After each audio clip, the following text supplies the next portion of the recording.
నమస్కారం అండి. నా పేరు Kalan Sanjay Kumar, high court advocate, Telangana and Andhra Pradesh. ఈ రోజు నేను చెప్పే అంశం ఏంటంటే డైవర్స్, విడాకులు. ఎక్కడ చూసినా మన ఫ్యామిలీ కోర్ట్స్ లో ఇదే చర్చ జరుగుతోంది. భార్యాభర్తల మధ్య గొడవలు రావటం వల్ల, చిన్న చిన్న గొడవలు రావటం వల్ల వాళ్ళు ఎక్కువగా విడిపోవటానికే మొగ్గు చూపుతున్నారు.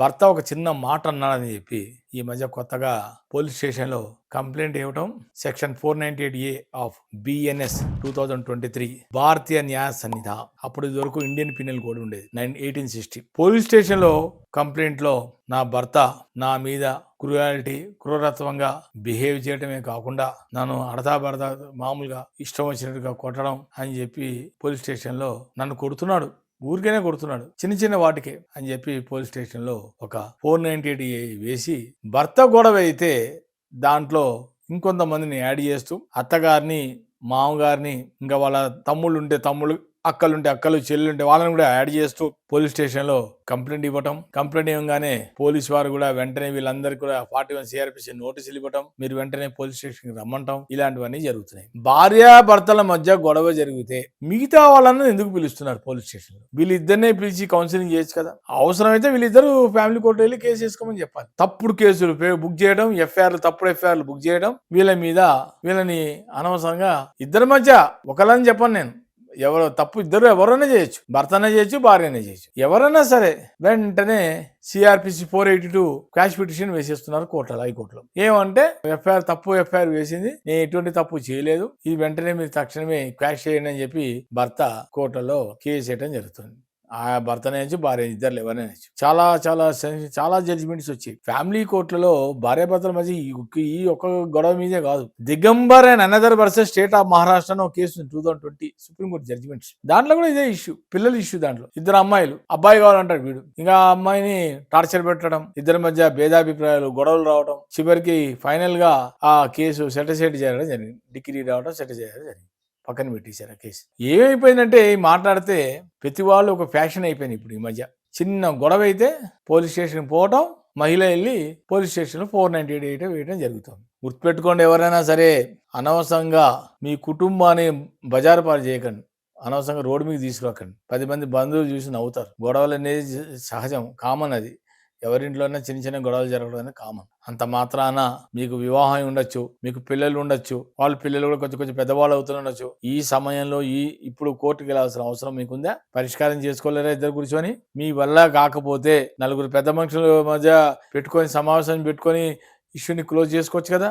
చాలా ఉన్నాయి కదా మార్గాలు. దీనికి ఇద్దరు కోర్టులకు వెళ్ళడం, కోర్టుల చుట్టూ తిరగడం, కోర్టులకు ఫీజులు ఖర్చు పెట్టడం, మానసికంగా టెన్షన్స్, ఇద్దరికి టెన్షనే కదా. ఎప్పుడు మళ్ళీ కోర్టులో ఎప్పుడు డేట్ వస్తుందో ఆ డేట్ ప్రకారం మళ్ళీ మీరు కోర్టుకు పోవాలి, చాలా పనులు ఉంటాయి. అవన్నీ పనులు ఉన్నా లేకపోయినా కోర్టు పిలిస్తే ఖచ్చితంగా వెళ్ళాల్సిందే కదా, మ్యాండేటరీ కదా, క్రిమినల్ కదా. ఏమైనా వెళ్ళకపోతే అరెస్ట్ దాకా వెళ్తే కదా. ఇవన్నీ అవసరమా? చాలాసార్లు చెప్పాను నేను. డైవర్స్లో 2 రకాలు, ఒకటి మ్యూచువల్ కన్సెంట్ డైవర్స్, ఒకటి కంటెస్టెడ్ డైవర్స్.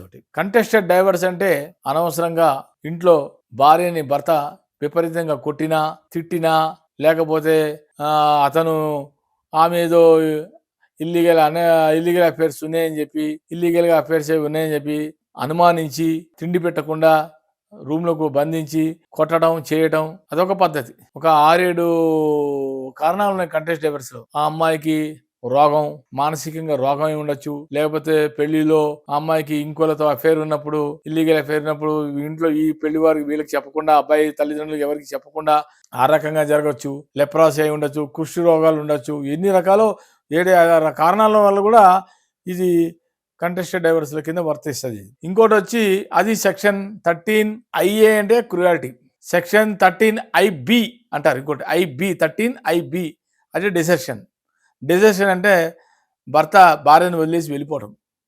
ఇది కూడా కంటెస్టెడ్ డైవర్స్ కింద వస్తుంది. Section 13B of Hindu marriage act 1955 అది మ్యూచువల్ కన్సెంట్ అంటే ఇద్దరి మధ్య భేదాభిప్రాయాలు వచ్చాయి, ఇంకా వాళ్ళు సంసారం చేయకూడదు డిసైడ్ అయిపోయారు, ఇంకా వాళ్ళు విడిపోయి వాళ్ళు డైవర్స్ తెచ్చుకునే ఆస్కారాలు ఉంటాయి. కారణాలు కరెక్ట్గా ఉంటే కోర్టు కూడా వాళ్ళకి డైవర్స్ వచ్చే ఆస్కారాలు ఉన్నాయి. అదైనా కూడా ఫస్ట్ వాళ్ళిద్దరు సపరేట్గా 6 months నుంచి 1 year మధ్యలో దూరంగా ఉండాలి, ఇద్దరు ఒకే ఇంట్లో ఉండకూడదు. కంటెస్టెడ్లో కూడా అంతే. కంటెస్టెడ్లో కూడా ఇవాళ విడిపోతే దానికి లెక్క ఉంది, 2 years వరకు గ్యాప్ ఉంటుంది. ఆ గ్యాప్ తర్వాతనే మీరు కంటెస్టెడ్ కోర్టులో పిటిషన్ ఫైల్ చేసుకోవాలి. అప్పుడే మీకు కంటెస్టెడ్ డైవర్స్కి వచ్చే ఆస్కారాలు ఉంటాయి.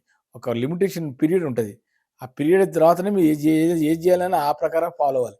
అందుకని ఇవాళ ఇద్దరు గొడవ మర్చిపోయి ఈ రోజు వెళ్ళి కోర్టులోకి వేసేస్తే మీకు డైవర్స్ రాదు. ఏదైనా కానీ కంటెస్టెడ్ కానీ మ్యూచువల్ కానీ. సో ఇవన్నీ కూడా ఫ్యామిలీ కోర్టులో మనం తెల్లవారితో చూస్తున్నాం. చిన్న చిన్న వాటికి గొడవలు పడటం, కోర్టులకు వెళ్ళటం, 498 వేయటం, పోలీస్ స్టేషన్కి వెళ్ళటం, ఈ రచ్చ చేసుకోవడం, పక్కన నుంచి చూస్తున్న బంధువులు కూడా నమ్మటం. కొత్తగా పెళ్ళి 6 నెలలు గొడవలు ఇద్దరి మధ్య అండర్స్టాండింగ్ లేక. అన్ని రకాల కారణాలు. పిల్లలు నాకు మగపిల్లాడు కావాలని ఈయన అంటాడు. వంశపారం మగవాడే ఉండాలి, మగపిల్లాడే పుట్టాలి. ఈమంటే నాకు మగపిల్లలు ఇష్టం, ఆడపిల్లలు ఉండాలి.